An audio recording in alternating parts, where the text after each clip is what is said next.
안녕하세요. 여기는 꿈 다시 보기 채널입니다. 저희가 오늘은 사람들 꿈에 나오는 신발을 다뤄보도록 할 건데요.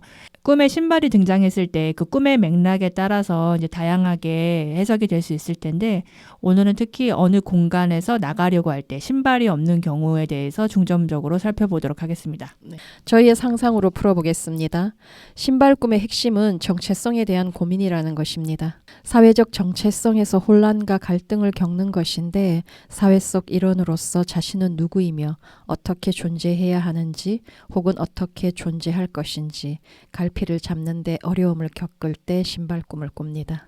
뭐냐면 사회적 정체성을 굳건하게 확립하고 싶은데 여러 여건과 의지가 따라주지 못하여 자꾸만 삐그덕거리고 기대만큼의 진척이 없는 상태에 있다는 것입니다. 그러할 때는 이제껏 머물러 온 공간에 대한 고민에서 시작해야 합니다. 그 고민이 바탕이 될 때 당도하고 싶은 목적지가 구체화될 수 있기 때문입니다. 이때 목적지라 함은 사회적 역할에 초점을 두고 고민하는 것이 좋습니다.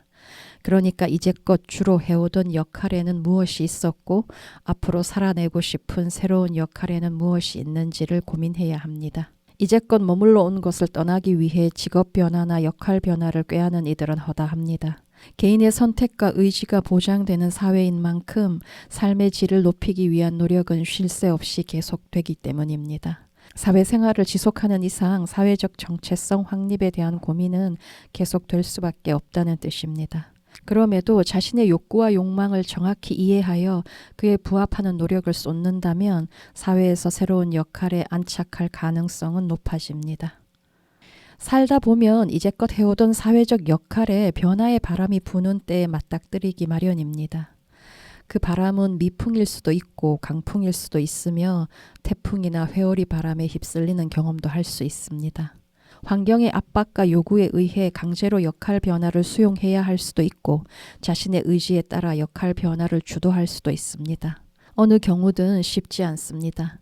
이제껏 머물러 온 곳이 자신에게 주어진 역할의 전부이자 일생 해 나가야 할 소망으로 알고 살았는데 새롭게 떠오른 가능성이 새로운 역할을 살아내도록 이끄는 경우는 우리 삶에서 흔히 일어나는 일입니다. 그리 되면 이제껏 머물러 온 익숙한 곳을 떠나고 싶거나 떠나도록 요청받게 되는 것입니다. 새롭게 떠오른 가능성, 그 역할을 살아내고 싶거나 살아내도록 요청받기 때문입니다. 다음의 꿈을 보겠습니다. 어느 공간을 떠나고자 신발을 찾는데 아무리 둘러봐도 신발을 찾지 못하는 꿈은 신발 꿈 중에서 가장 흔하게 보고되는 꿈입니다. 꿈에 나오는 어느 공간이라 함은 자아가 이제껏 머물러 온 익숙한 공간이라는 뜻입니다. 그러면 이런 류의 꿈을 꾼 누군가는 다음과 같이 항변할 수 있습니다. 아닌데요. 제가 있는 곳은 식당이었어요. 식당을 나와야 하는데 신발을 찾지 못하는 꿈이었어요. 현실에서 식당을 하지도 않고 식당과는 아무런 관련이 없는데요. 라고 말입니다. 그렇다면 꿈속 식당이 의미하는 바는 무엇일까? 내적으로 자아는 식당에서 지내는 중이라는 것입니다. 식당에서 머물러 지내는 사람, 그러니까 식당은 꿈꾸니의 정체성에서 중요한 부분을 차지하는 것입니다. 다만 인정하고 싶지 않을 뿐입니다. 무슨 뜻인가 하면 늘상 먹고 사는 문제에 끄들리며 속 썩고 번민을 거듭하고 있다는 뜻입니다. 식사를 거저 제공하는 식당은 없기 때문에 한 끼 식사를 해결하고 싶을 때마다 반드시 돈을 지불해야 합니다. 그러니까 먹고 사는 문제가 꿈꾸니의 발목을 잡고 있기 때문에 원하는 모습으로 살아가지 못한다고 생각하는 것입니다. 먹고 사는 문제로 골머리 썩어야 하는 현실로부터 노연하고 싶은 것입니다. 먹고 사는 문제에서 자유롭고 싶은 마음 간절하다고 꿈이 전하고 있는지 모릅니다. 그렇기 때문에 오히려 먹고 사는 문제로 인한 여러 갈등을 제대로 들여다보고 다뤄낼 필요를 제기하는 꿈인지도 모릅니다. 먹고 사는 문제에 끄들리면 조급증과 조바심에 지배당합니다. 조급증과 조바심이 깊어지는 만큼 탓하는 마음, 원망하는 마음에 갇힌 채로 지내게 됩니다. 판단 착오와 그릇된 선택이 반복될 수밖에 없습니다. 늘상 마음만 분주하여 저만치로 앞서가는지라 거기에 제동을 걸어 사태를 제대로 직시하는 것이 급선무라하겠습니다.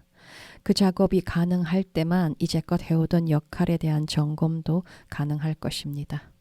검토 작업을 제대로 해야만 그 역할에 좀 더 머무를 것인지 아니면 떠나야 하는 시점에 있는지가 보일 것입니다. 만일 머무를 필요가 있다면 이전과는 다른 태도로 역할 수행에 임해야 할 것입니다. 이처럼 이제껏 해오던 역할에서 완전히 자유로워지는 선택을 하든 아니면 역할 수행에 방해로 작용하던 것들을 대거 내려놓든 비록 변화가 더디다 하더라도 다소간 진척을 볼 수 있게 됩니다. 신발 꿈은 사회 속 일원으로서 새로운 역할을 맡아 살아보라는 것입니다. 그러니까 역할의 변화를 주면서 사회적 정체성 확립을 도모해 가라는 독려이자 제안으로 봐야 합니다. 위 꿈으로 풀어보자면 식당에 머물러 지내는 일하고 할 때 어쩌면 그동안은 보조자 역할만 고집했는데 그 습이 지금의 사단을 만들었다는 것입니다. 먹고 사는 문제로 여러 어려움을 겪는 처지에 있거나 먹고 사는 문제에만 매몰된 채로 지내면서 발목 잡힌 것 같은 심정으로 괴로운 이유는 역할의 변화를 주지 않았기 때문일 수 있습니다. 하루라도 빨리 식당을 빠져나가야 한다든가 식당을 때려쳐야 한다는 식의 과격한 생각에만 지배당하는 것입니다. 꿈이 전하는 메시지의 핵심을 추리면 식당에서 역할 변화를 주문하는지 모릅니다. 식당 운영의 총책임자로서 식당 운영 전반에 적극적으로 관여할 것을 결단하라는 주문일 수 있다는 것입니다. 보조자 역할에 머물러 지냈던 이유는 식당 매출에 대한 책임을 피하고 싶었기 때문일 것입니다. 식당의 성패를 책임지는 자리를 피했던 대가는 벗어나고 싶은 식당에 갇혀 지내는 신세로 살아가는 것입니다. 감당해야 할 짐과 부담을 밀어내기만 하는 태도가 사회적 정체성에서 끊임없는 혼란을 겪도록 하는 것입니다. 이제껏 머물러 온 익숙한 곳이란 이제껏 해오던 익숙한 역할을 뜻한다고 했습니다. 식당을 떠나려는 부질없는 노력을 접어두는 대신 식당 내에서 역할 이동을 감행하라는 메시지로 받아들이는 유연함을 발휘해야 합니다. 역할 이동을 해야 그에 맞는 페르소나 구축도 가능해집니다. 물론 무수한 시행착오를 통해 수정하고 보완해 나가야 할 것입니다. 결론은 신발 꿈은 지금까지와는 다른 방식으로 존재하려는 움직임의 시작이라는 것입니다. 네, 오늘 얘기 여기서 마치고 다음 시간에 다른 이미지로 찾아오겠습니다. 감사합니다.